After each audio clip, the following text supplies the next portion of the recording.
Hello dear students, कैसे हो आप सभी। आई होप आप सभी बच्चे बहुत अच्छे होंगे और बहुत अच्छे से प्रिपरेशन कर रहे होंगे अपने एग्ज़ाम की।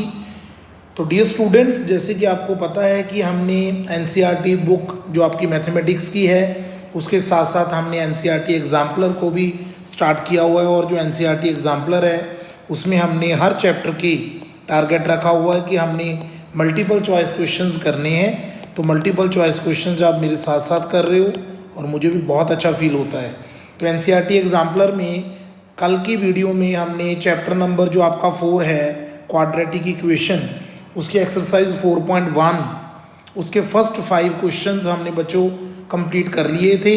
और आज हम क्वेश्चन नंबर 6 to 11 करेंगे, जिसके साथ ये चैप्टर आपका कंप्लीट हो जाएगा, इसके एक्सरसाइज 4.1। क्योंकि हम सिर्फ एमसीक्यू कर रहे हैं एक बार, बाद में फिर हम धीरे धीरे पूरी एग्जाम्पलर स्टार्ट कर लेंगे। चलो हम क्वेश्चन नंबर 6 को स्टार्ट करते हैं। क्या लिखा है?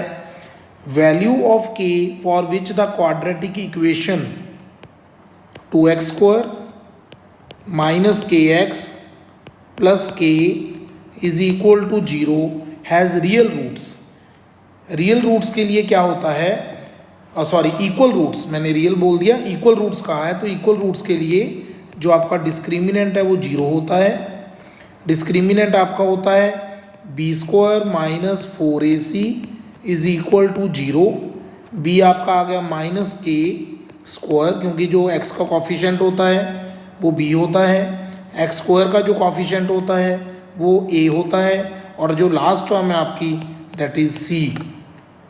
सो b² minus 4 into a into c that is k is equal to 0 minus k² is equal to k² minus 8k is equal to 0। Now take k as common, k minus 8। कभी भी आपने किसी quadratic को जब solve करना होता है तो आप क्या किया करो, वहाँ से k 8k वाली टर्म को उधर लेके जाने से अच्छा है कि आप k कॉमन निकाल लो। अब आप आइदर और की कंडीशन लगा दो कि आइदर k विल बी 0 और k माइनस 8 विल बी 0। तो k विल बी 0 और k विल बी 8। तो आपका जो आंसर है देखो कौन सा आ गया, 0 एंड 8। तो आपका जो आंसर है D option is the right answer. अब हम आगे क्वेश्चन नंबर 7 पे। क्वेश्चन नंबर 7 आपके सामने, इसको थोड़ा ध्यान से समझना। लेकिन इस बार जो सीबीएसई ने 2021 में जो आपका सिलेबस है उसमें कंप्लीटिंग स्क्वायर मेथड जो था उसको आपके सिलेबस में से डिडक्ट कर दिया है, छोड़ दिया है। लेकिन हम इस क्वेश्चन को समझेंगे, बहुत अच्छा क्वेश्चन है। क्या कह रहे हैं कि आपके पास एक स्टेटमेंट है, देखो क्वाड्रेटिक इक्वेशन है which constant must be added and subtracted. ऐसा कौन सा कांस्टेंट है जिसको आप ऐड और सब्ट्रैक्ट करोगे by the completing square method.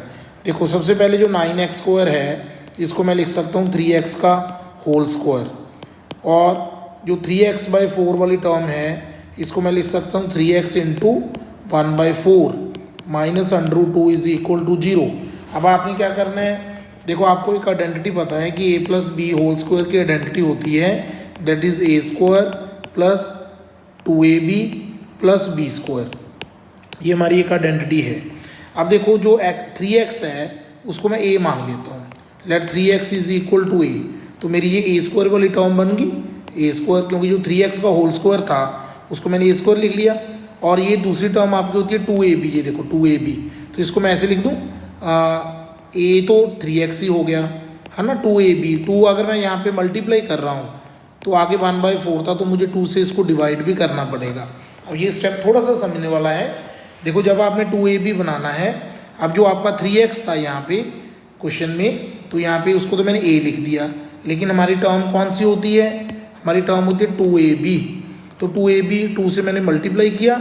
अगर मैं किसी नंबर को 2 से मल्टीप्लाई करूँगा तो मुझे 2 से डिवाइड भी करना होगा, और 1/4 को मैंने एज इट इज़ रख लिया। तो इसका मतलब ये 2ab वाली टर्म बन गई है ना।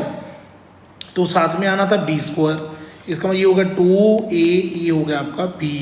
तो इसका मतलब 1/8 का होल स्क्वायर मुझे ऐड करना होगा और 1/8 का ही होल स्क्वायर मुझे सब्ट्रैक्ट करना होगा। और साथ में क्या पड़ा है, √2 इज इक्वल टू 0। अब ध्यान से देखो, ये बन गया आपका a प्लस 1/8 होल स्क्वायर।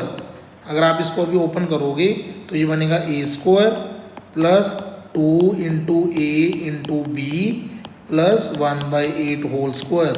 अब आप कहोगे सर ये आपने ऐड भी कर दिया, सब्ट्रैक्ट भी कर दिया। बड़ा एक सिंपल सा रूल होता है मैथमेटिक्स में, अगर आप अपनी मर्जी से किसी भी टर्म को किसी नंबर के साथ मल्टीप्लाई करते तो आपको डिवाइड भी करना पड़ेगा, अगर आप कोई चीज़ ऐड करते तो आपको सब्ट्रैक्ट भी करना पड़ेगा। तो आपने क्या ऐड किया, 1/8 का होल स्क्वायर और वही सब्ट्रैक्ट किया, और 1/8 का होल स्क्वायर क्या होता है 1/64।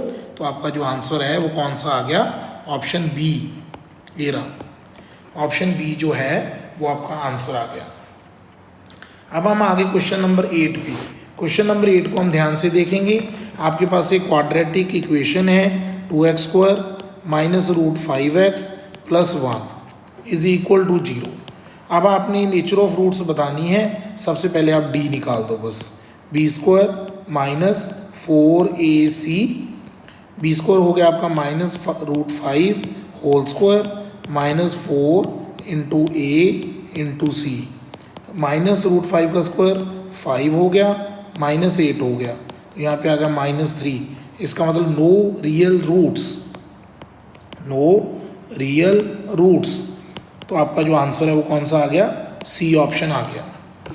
डिस्क्रिमिनेंट निकाल के हमें ये पता चल जाता है कि नेचर कैसी होगी रूट्स की।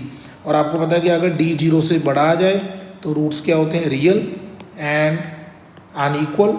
सिंपल लैंग्वेज में लिख रहा हूँ, आप इसको याद रखोगे। अगर d आपका 0 आ जाए तो रूट्स क्या होते हैं, रियल एंड इक्वल होते हैं। और अगर आपका d 0 से लेस आ जाए तो नो रियल रूट, कोई भी रियल रूट नहीं होगा। तो आपका ये आ गया C option. Now we will move on question number 9।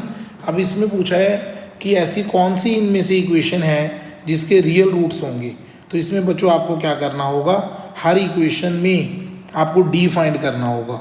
जब आप d फाइंड करोगे तो अगर आपका d, if d is greater than 0 then distinct, distinct का मीनिंग क्या होता है, अनइक्वल। डिस्टिंक्ट का मीनिंग होता है अनइक्वल रियल रूट्स। तो देख लेना आप सभी में d फाइंड करके, d का फॉर्मूला आपको पता है b² माइनस 4ac। तो जैसे पहली में 2x² minus 3 root 2 into x plus 9/4 is equal to 0। तो यहाँ पे मैं फॉर्मूला लगाऊंगा b² 3 minus 3 root 2 whole square minus 4 into a into c. अब ये कितना हो गया, 3 3 ज़ा 9 2 ज़ा 18, ये हो गया -18, तो 0 आ गया। लेकिन ये तो इक्वल रूट्स होते हैं, तो ये पहला ऑप्शन आपका गलत हो गया। अब दूसरे में आप देखो x² plus x minus 5 is equal to 0।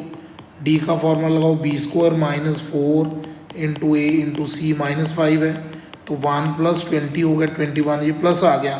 तो आपका बी ऑप्शन है जो वो राइट ऑप्शन होगा। आप थर्ड एंड फोर्थ को भी चेक कर लेना।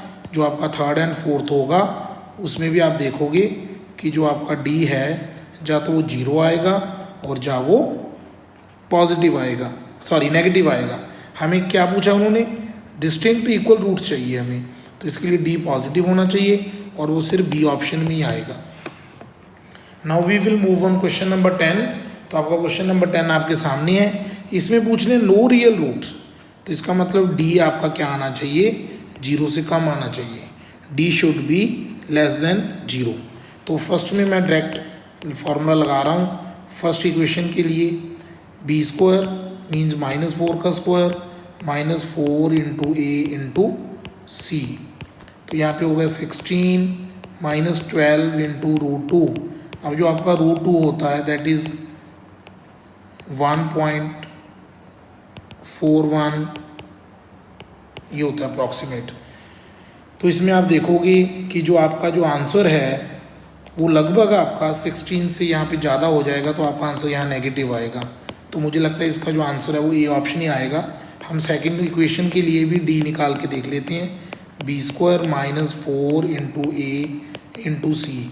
अब यहाँ तो वैसे ही पता चल गया क्योंकि एक माइनस यहाँ पे एक माइनस यहाँ पे है, तो ये पॉजिटिव आ गया आपका। तो ये आपका ऑप्शन नहीं हो सकता। अब हम थर्ड के लिए देख लेते हैं, d is equal to b square minus 4 into a into c. अब यहाँ पे भी देखो माइनस और माइनस प्लस हो गया, तो ये भी आपका पॉजिटिव आ गया, तो थर्ड ऑप्शन भी आपका नहीं हो सकता।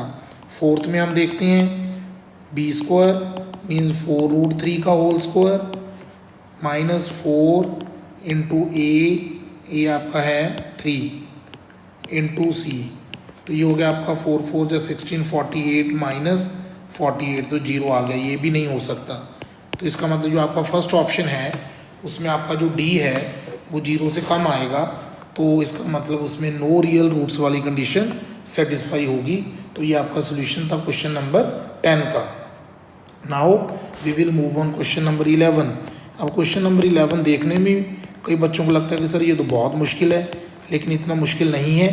अब आप इसकी इक्वेशन ओपन कर लो, a square plus b square plus 2ab करोगे तो आप यहाँ पे पहुँच गए।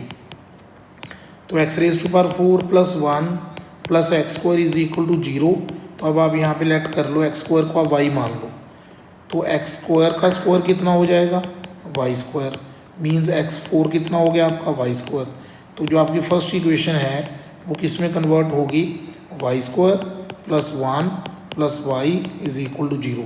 अब आप यहाँ पे d निकाल के देख लो, 20 मतलब आपकी इक्वेशन जो है y को आगे लिख लो, आप ऐसे बना लो। अब आप d is equal to b square minus 4 into a into c लगाओगे तो 1 माइनस 4 आपका -3 आ गया, तो आप लिखोगे नो रियल रूट्स, इसका आंसर होगा नो रियल रूट्स। ओके, तो आपका आंसर आ गया no real roots. Question number 11 में आपका आंसर आ गया सी ऑप्शन। तो डियर स्टूडेंट्स, आज हमने एक्सरसाइज 4.1 को कंप्लीट कर लिया और आपने इस वीडियो को बहुत ही ध्यान से सुना, उसके लिए बहुत बहुत धन्यवाद आपका। और अगर आपको ये वीडियो अच्छा लगे तो आप लाइक ज़रूर कर दिया करो, ये मेरे लिए एक मोटिवेशन होती है। वीडियो को लाइक करने के बाद अपने फ्रेंड्स के साथ शेयर भी कर दो इसको। Okay, thank you very much.